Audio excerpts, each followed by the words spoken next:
Praise the lord ప్రియులారా, ప్రభు మాట్లాడుతుండగా విందాము. మనము పరిశుద్ధాత్మకు మనం దేవునికి ఆలయం అయినామని బైబిల్ గ్రంథంలో ఉంది. దేవుడు అంటే మనకి ఇక్కడ యేసు ప్రభు మరలా పరలోకానికి ఆరోహణమైన తర్వాత ప్రభు మనల్ని అనాథలుగా విడవనని మనకు ఆదరణకర్తను ఇస్తానని వాగ్దానం చేశాడు. సో ఆ ఆదరణకర్త ఎక్కడ ఉండాలి? ఆయన తన ప్రియులలోనే ఉంటాడు, అంటే మనలోనే ఉంటాడు. కాబట్టి ప్రభువు లేని సమయంలో మనల్ని ఎవరు ఆదరించాలి? పరిశుద్ధాత్మని ఆదరించాలి. అయితే పరిశుద్ధాత్మకు ఒక శరీరం కావాలి, ఒక డ్వెల్లింగ్ కావాలి. ఆయన మనలో ఉండి మన ద్వారా దేవుని కార్యాలు చేయాలని ఆయన ఎంతగానో ఆశపడుతున్నాడు. అందుకే మనల్ని ఏర్పరచుకున్నాడు. అంటే మనము ఈ లోకానికి వెలుగై ఉన్నాం కదా, ప్రభువు వెలుగై ఉండే కదా, అలాగే మనం కూడా ఈ లోకానికి వెలుగుదూతల పని మనం చేస్తుంటాం. కాబట్టి కాడిమాను మేకులు తీయడము, కట్లు విప్పడము, బంధింపబడిన వాడిని విడిపించడము, చీకట్లో ఉన్న వారికి కన్నులు కలుగజేయడం, ఇవన్నీ కూడా మనము ఆత్మీయంగా చేస్తాము, శారీరకంగా కూడా చేస్తాము.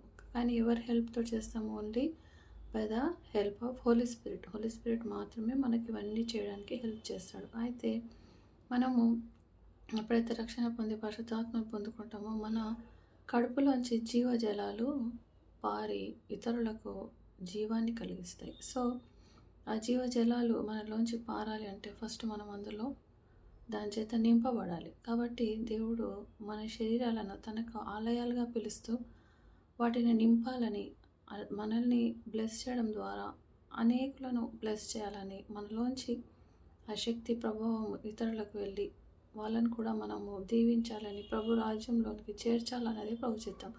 కాబట్టి మన దేవుడిచ్చిన మన ఆలయాలను మనము ఎలా చూస్తున్నాం?